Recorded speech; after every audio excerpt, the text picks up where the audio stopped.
أهلا وسهلا فيكم قناتي عن جديد. بسعدني وبشرفني إنكم تشتركوا وتفعلوا زر الجرس. اليوم رح يكون طبختنا المفتول الفلسطيني، وبرضه بالأردن بيعملوا.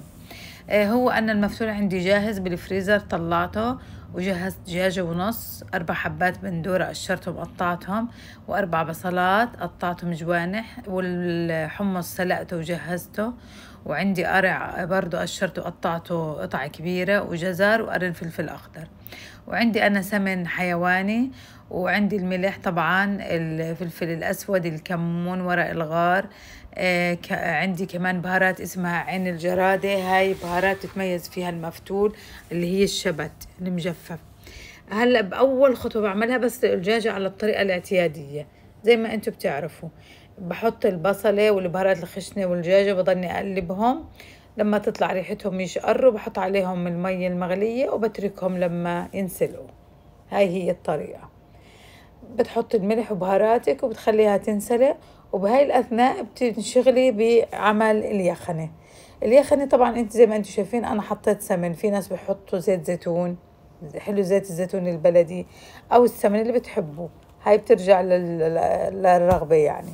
وببدأ بحط بالتدريج هلا البصل الجوانح زي ما انتم شايفين، بقلبه كويس لما يتدبل تطلع ريحته. بحط عليه البندورة اللي أنا قطعتها، وبحط بهاراتي الموجودة اللي هي الفلفل الأسود، الكمون، الملح، بحط عين الجرادة وقرن الفلفل الأخضر.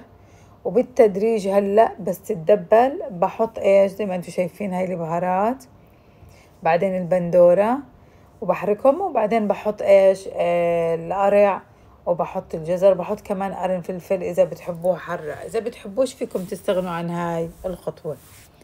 وبضلني أقلبهم. بعدين بيكون الشوربة أنا مصفياها وسلق الدجاج مخلصة، بحط عليها الشوربة، وبحط معاها كمان معلقتين صلصة هيك عشان تعطيني لون الحلو اللي بنحط، بعطيني نكهة الصلصة، وبعطيني كمان اللون الحلو.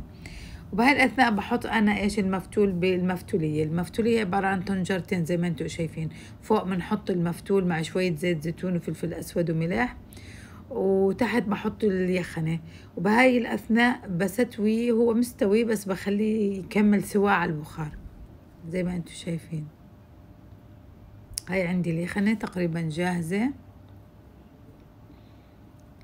بحط الحمص لأنه الحمص أنا عندي مستوي، إذا مش مستوي عندك بتكوني حطاه من أول خطوة، بس أنا بكون سلقاه ومجهزته وبحطه. وبهاراتي اللي قلت لكم عنها فلفل أسود وكمون وعين جرادة وملح. وهلأ بحرك برضو المفتول مع البخار عشان كله يكون مفكفك. بهاي الأثناء بخلي الطبيخ يكمل لوحده، وبجيب الدجاجة بحط عليها شوية لبن وصلصة وليمون وفلفل أسود وبهارات، بعملهم ميكس وبدهنهم بالفرشاة وبدخلهم في الفرن بحمرهم زي ما انتم شايفين. بعدين بجيب الصحن الكبير بدي أقدم فيه، بحط المفتول وبحط عليه الدجاج، وبعدين ببلش أحط عليه اليخنة زي ما انتم شايفين. اليخنة عبارة عن القرع والجزر والحمص الحب والفلفل الأخضر والبندورة والبصل.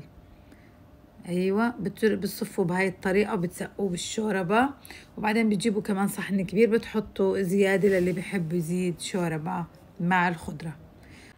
وهذا الشكل النهائي، وصحتين وألف عافية.